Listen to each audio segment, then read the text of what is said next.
सरकारकडून लाडक्या बहिणींना आता हळूहळू धक्का द्यायला सुरुवात झाली आहे का? खरंच या लाडक्या बहिणींची किंवा महिलांची गरज सरकारला केवळ इलेक्शन पुरतीच होती का?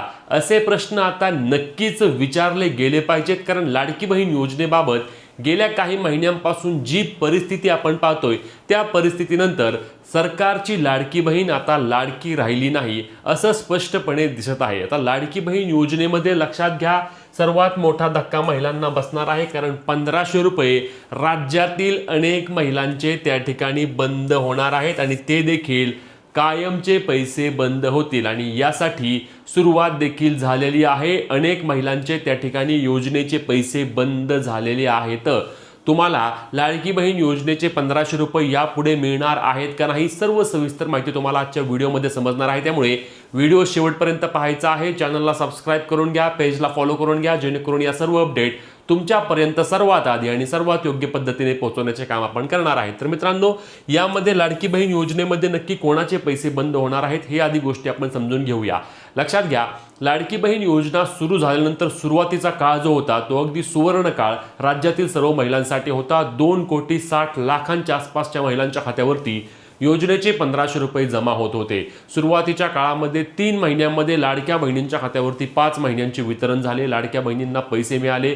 एका घरात 2-2, 3-3 महिलांना देखील योजनेचा लाभ मिळाला आणि अशा पद्धतीने राज्यामध्ये इलेक्शन पार पडले। इलेक्शनमध्ये काय झालं तर वन साइड विक्ट्री मिळाली, सर्व विजय झाला, जो की होईल असे वाटत नव्हतं, परंतु लाडक्या बहिणींचा आशीर्वाद मिळाला। हे सरकार लाडक्या बहिणींचं आहे आणि लाडकी बहीण योजनेमध्ये 2100 रुपयाची घोषणा झाली आणि सर्व चेंज झालं, सर्व काही बदलून गेलं आणि त्या ठिकाणी महायुतीचं सरकार पुन्हा एकदा सत्तेमध्ये आले।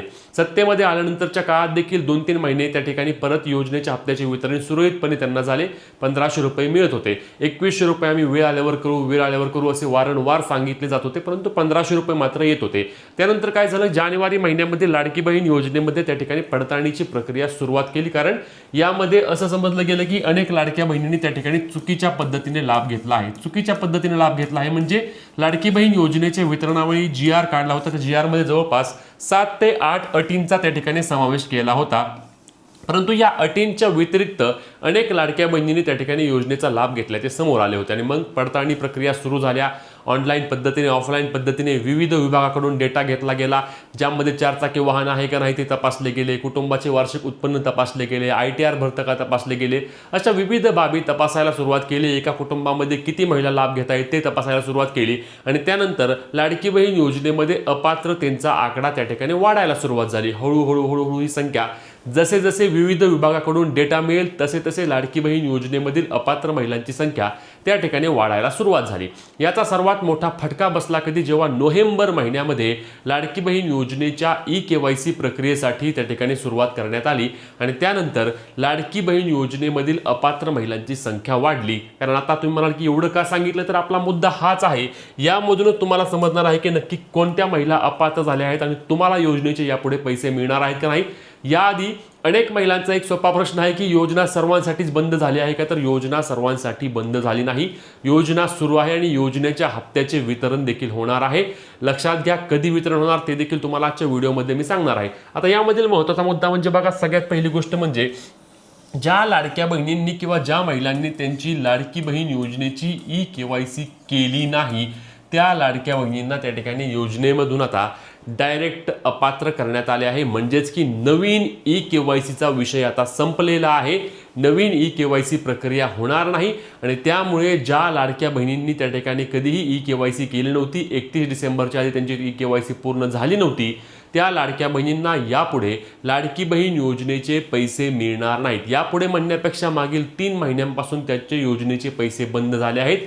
त्यांना नोव्हेंबर, डिसेंबर, जानेवारी असे 3ही महिन्यांचे पैसे आले नाहीत आणि त्यांना यापुढे देखील या योजनेचा लाभ मिळणार नसल्याचे स्पष्टपणे सांगण्यात आलेले आहे आणि म्हणूनच सुरुवातीचा फटका अशा महिलांना असणार आहे की ज्या अटी आणि निकषांमध्ये पात्र आहेत, परंतु काही कारणामुळे त्यांची EKYC करायची राहून गेली। अशा महिलांना खूप मोठा फटका बसला, कारण EKYC एडिट करण्यासाठी 31 मार्चपर्यंत मुदत मिळाली, परंतु नवीन EKYC साठी 31 डिसेंबरची मुदत संपली।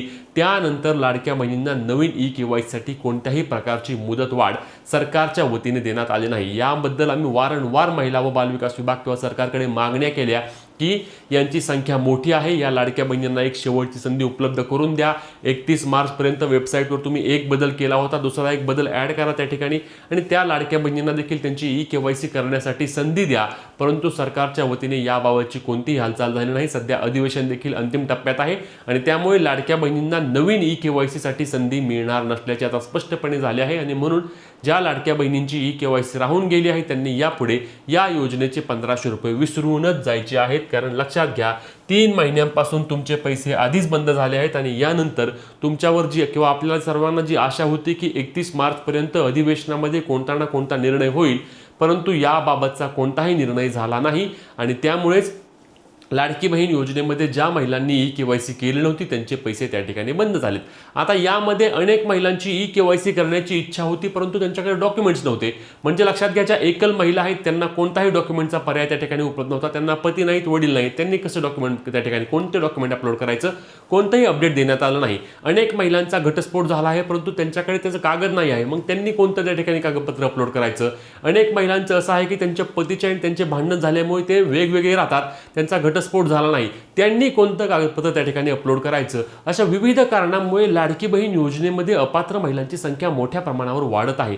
खरं पाहायला गेलं तर परित्यक्त्या, एकल, घटस्फोटित याच महिलांना जास्त गरज आहे ना. ज्यांचं सर्व कुटुंब चांगलं आहे त्यांना या योजनेचे पैसे नाही मिळाले तरी एवढा काय मोठा फरक पडणार नाही. परंतु ज्या महिलांना या योजनेच्या पैशाची नितांत गरज आहे त्यांनाच योजनेचे पैसे बंद झाल्यावर त्यांनी कसं करायचं, असा देखील प्रश्न या निमित्ताने सरकारला पडतोय. असा देखील प्रश्न सरकारला विचारला जातोय की या लाडक्या बहिणींचं काय, यांची काय चूक होती. यांच्याकडे सर्व गोष्टी होत्या, यांची इच्छा होती, परंतु यांच्याकडे डॉक्युमेंट नव्हते म्हणून त्यांची ई-KYC राहून गेली.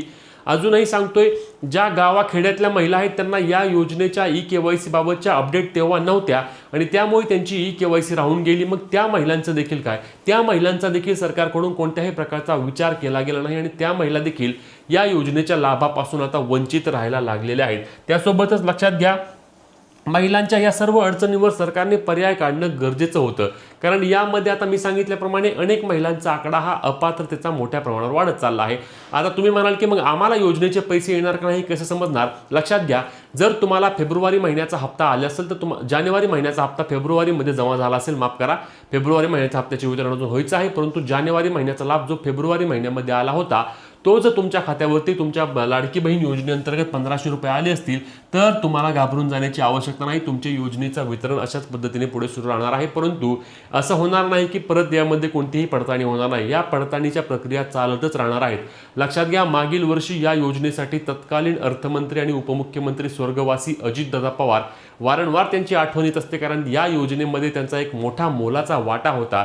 दादांनी सांगितल्याप्रमाणे 41 ते 42 हजार कोटींची तरतूद त्या ठिकाणी एका वर्षासाठी आपण लाडकी बहीण योजनेसाठी करतोय असं त्यांनी सांगितलं होतं.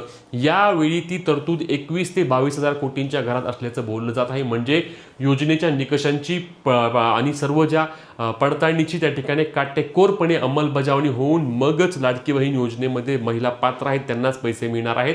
अटी आणि निकषांमध्ये अपात्र असणाऱ्या महिलांचे पैसे त्या ठिकाणी बंद होतील. आता तुम्हाला फेब्रुवारीचे आले, तुम्हाला जानेवारीचा आला असेल तुम्हाला फेब्रुवारी महिन्याचे पैसे येतील, परंतु त्यानंतर शाश्वती अशी कोणतीही नाही की तुम्हाला सर्वच हप्ते मिळतील. ही पडताळणी प्रक्रिया अशी चालू राहणार आहे. तुम्हाला काय वाटतं, लाडकी बहीण योजनेच्या सर्व अटी व सर्व निकषांमध्ये पात्र असून देखील तुमचे पैसे आले नाहीत का, किंवा तुमची ई-KYC राहून गेली आहे का, नक्की कमेंट करून सांगा. ही व्हिडिओ जास्तीत जास्त शेअर करून अशा अपडेटसाठी आपल्या हक्काच्या पेजला आणि हक्काच्या चॅनलला फॉलो आणि सबस्क्राईब करून तुमचे प्रश्न तेवढ्याच हक्काने कमेंटमध्ये विचारायला विसरू नका. जय महाराष्ट्र.